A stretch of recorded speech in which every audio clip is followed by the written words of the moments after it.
Donald Trump's presidency is a sinking ship, and more Republicans are jumping off of it. And of course, they should be. They are waking up to the fact that Donald Trump's unpopularity is about to drag down this entire party when Lindsey Graham said that nominating Trump would be the end of the Republican Party. He was right. He wasn't right away, but we are getting to that point right now, which makes it so ironic that Lindsey Graham tonight is attacking Donald Trump after he made death threats against Democratic members of Congress. And Trump is freaking out. We are going to get into it all, but before we do, if I could quickly ask you to leave a like on this video, and if you haven't already and you enjoy our channel, to hit that subscribe button because it goes a long way in supporting our work. Now, before we get into what Lindsey Graham had to say about Donald Trump and his attacks, I want to start with a Democratic senator who called them out, and Senator Chris Murphy, right here. The President of the United States just called for Democratic members of Congress to be executed. This is not normal. We cannot allow this to feel normal. This, as far as I know, has never happened before in the history of the country. Every Democratic member of the Senate and the House, their life is in jeopardy right now, especially those that were specifically targeted by this social media post. Democratic senators and House members who were simply saying that no member of the military should act illegally or in violation of the Constitution. The President of the United States just called for members of Congress to be executed. If you are a person of influence in this country, maybe it's time to pick a fucking side. If you are a Republican in Congress, if you are a Republican governor, maybe it's time to draw a line in the sand and say that under no circumstances should the President of the United States be calling on his political opposition to be hanged. We are at a very dangerous moment right now. The President is engaged in the wholesale incitement, endorsement, and rationalization of political violence in this country.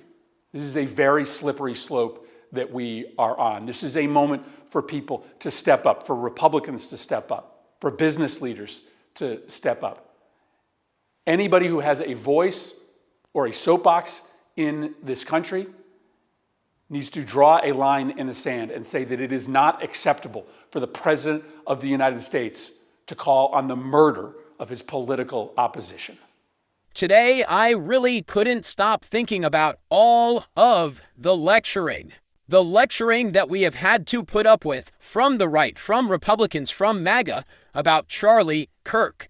That it was our rhetoric and the way we behaved and how we contributed to the climate that caused political violence, and that all of the assassination attempts of Donald Trump that were carried out by registered Republicans who voted for him, by the way, were somehow the fault of me and you and Barack Obama. It was always bullshit. But especially today, it stinks of bullshit, because I saw about 5 Republicans condemn Donald Trump for his overt calls for political violence. And with Trump, he's not just suggesting it or saying that it should happen, but he's creating just this life or death scenario in which you have to save the country by carrying it out. That is what Donald Trump is suggesting to a MAGA base who he has already told to commit political violence on his behalf. And if you do, you get off scot-free. And it's not just his MAGA base, it's his administration as well, which is what Chris Deluzio, one of the Democratic members of Congress who was targeted by Donald Trump, said today. See, do you expect to be investigated by the Department of Justice? I mean, we have obviously seen this Department of Justice respond very quickly to missives from the president or public, postings from the president to Pam. This should be looked into. The fact that you even have to ask that question should put fear in the hearts of patriotic Americans, that the fact that we are living in a country where Democratic members of Congress think that they might be prosecuted by Donald Trump's Department of Justice for telling our service members to not follow illegal orders. What is even happening? Pam Bondi spent all of yesterday saying that she was going to follow the law when it came to the Epstein files. Clearly, that's bullshit. But now she's going to be prosecuting Democratic members of Congress for telling our men and women in the military to follow the law. So which is it, Pam? Do you want people to follow the law or not? Because clearly it just seems like you want them to follow whatever Donald Trump says the law is. But Republicans, at least some of them, will not get on board with that. And they are actually speaking out for once. And surprisingly, Lindsey Graham was one of them. GOP senators chastised Trump over execution threat against colleagues. Several Republican senators are chastising Donald Trump over his call to execute political enemies, even as the wider party appears content to shrug off the president's death threats. Trump 79 flew off the handle in a series of unhinged Truth Social posts in which he wrote, "Seditious behavior, punishable by death." The president, of course, said in his Truth Social post moments after designating Democrats, saying that troops should not follow illegal orders, traitors. He also, of course, reposted one of his supporters saying, "Hang them, George Washington would." Republican Senator Rand Paul raised alarms over Trump's extreme language, arguing that such rhetoric all but invites violence from those inclined to take it literally. That kind of rhetoric isn't good, and it stirs up people among us who may not be stable, who may think, well, traitors, what do we do with traitors? It's the death penalty. Maybe I'll just take matters into my own hands, which is not something we should be encouraging. The Kentucky senator, one of the few in his party to regularly challenge Trump, argued, "I think we have political disagreements, and we need to work them out in a political way." Meanwhile, North Carolina Senator Tom Tillis called Trump's death threats against the Democrats, all of whom are veterans, a little strong, according to Huffington Post. But it wasn't just those two, because South Carolina Senator Lindsey Graham called Trump's post over the top. Lindsey Graham, for once in his life, said that what the president said, he doesn't agree with. So Lindsey Graham will finally speak out against Donald Trump. All it took was death threats. I'm glad that there is some sort of ish breaking point amongst MAGA. But really, they should take this as an opportunity to save themselves. It's clearly what Republicans felt like they had to do as it relates to the Epstein files. I'm never going to stop saying this. But Marjorie Taylor Greene did not have some fucking change of heart. Let's get serious right now.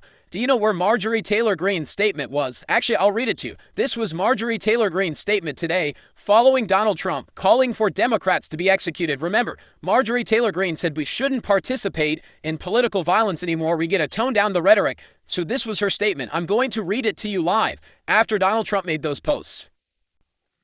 She didn't make a statement. Of course she didn't make a statement. There's been no change of heart. Marjorie Taylor Greene is not some more evolved, moral compass person now who's like, oh my God, it all clicked for me. I got to change. She wasn't visited by 3 ghosts on a Christmas Eve and now has decided that she's going to be a better person. That didn't happen. Marjorie Taylor Greene was taking advantage of a political moment. That is all it was with Epstein, and it's why I refuse to give her credit. But what she has clearly seen is where things are going. So any Republican with any political aptitude, you should follow in line with Marjorie Taylor Greene there, at least, in abandoning Donald Trump. Because the losses, they keep on piling up. And chewing that pile will be on your desk if you don't jump ship. And I'm not just saying this out of, selfish interest, wanting them to all rip each other apart. I actually am. That's why I'm saying it. I cannot wait to watch this civil war. But I'm also right, and Chris Hayes broke it all down. You're going to want to watch all of this, because it's just going to the MAGA losses. Even so, it is very clear when you put all the polling together, the Democrats right now are the ones with political momentum. That's evidenced by the off-cycle elections earlier this month, the first real test we had of all of this, when Democrats flipped the governor's mansion and the state legislature in Virginia, opening up a supermajority there. They became the first party in decades to hold New Jersey's gubernatorial mansion for 3 straight terms, to say nothing of the fact that 34-year-old Democratic Socialist beat both a Republican and a Trump-endorsed independent candidate to become the mayor-elect of the biggest city in the country. In fact, Republicans are so concerned about the midterms, Donald Trump ordered red states to rig their congressional maps, believing that extremely rare mid-cycle redistricting would be his salvation, right? The way to make sure that Republicans face no consequences with actual voters next year. But even in that case, Trump cannot get it over the finish line. Despite bullying and browbeating state legislatures with visits to the White House, personal entreaties by Vice President J.D. Vance, state legislatures under complete Republican control like Indiana and Kansas, to name 2, have refused to go along with this scheme, at least so far. They have told Trump, no, they will not do his bidding. Even Texas, which of course did go along with the plan, had its new district struck down by a federal judge this week. Meanwhile, in Deep Blue, California, voters overwhelmingly approved a referendum to draw new maps of their own in order to level the playing field, which means, somewhat comically, at the end of the day, if the Texas map stays struck down, it's entirely possible Democrats end up being the ones benefiting from the whole fight. And then look at what happened in Congress this week, if you're not convinced. Republicans got rolled. They completely caved across both chambers. I mean, only one single Republican voted against the bill to release the Epstein files. That is despite, let's not forget, an enormous months-long pressure campaign from Donald Trump in the White House to block and kill this bill. Trump lost so completely, so thoroughly, he had no choice but to himself sign a bill he hated and opposed behind closed doors. Now, of course, the concern is what exactly Trump might do to distract the country from his losses. The last time Epstein was in the news, he sent federal troops to occupy Washington, D.C. A federal judge today said that was unlawful. He's threatened to do the same here in New York. There's a worry that as his losses pile up, he will only try harder to become an authoritarian. That is one of the reasons that Democratic members of Congress, both former military and intelligence officials, put out this video this week reminding troops and other officers they do not have to follow illegal orders from the president. In fact, it's crucial they don't. And Donald Trump has been completely melting down over that very video today. He has called for the participants in the video you're seeing on your screen right now, members of Congress, to be tried for treason. He has amplified calls for them to be executed. He has received bipartisan condemnation for his comments. All this is happening at a time when his approval rating has cratered, and it is very clear to everyone, not just people watching, but the people doing politics in Washington, that he is not operating from a position of strength right now. These people are losers. It is a movement of losers. And Donald Trump has become the biggest loser. And we are going to continue to talk about that, celebrate it, and use it as the wedge between him and MAGA every single day on the show. And we're going to enjoy it more and more as they collapse more and more. If you want to support that, as always, you can hit that subscribe button. Leave a like on this video. If you stuck around to the end, drop a blue heart in the comments. Also, if you want to follow me on Instagram, you can at JD Cocciarella, JDCOCCHIARELLA. I have seen some people, my fellow Italian Americans, saying, "No, I'm mispronouncing my last name. I understand that. It's just how my family says it. I know I could niche it with the Cucchiarella, but I didn't. That's okay. And we'll push forward, and I love you for it. But I'm going to need you to keep on fighting, to not let him silence you. And until next time, I'll see you soon."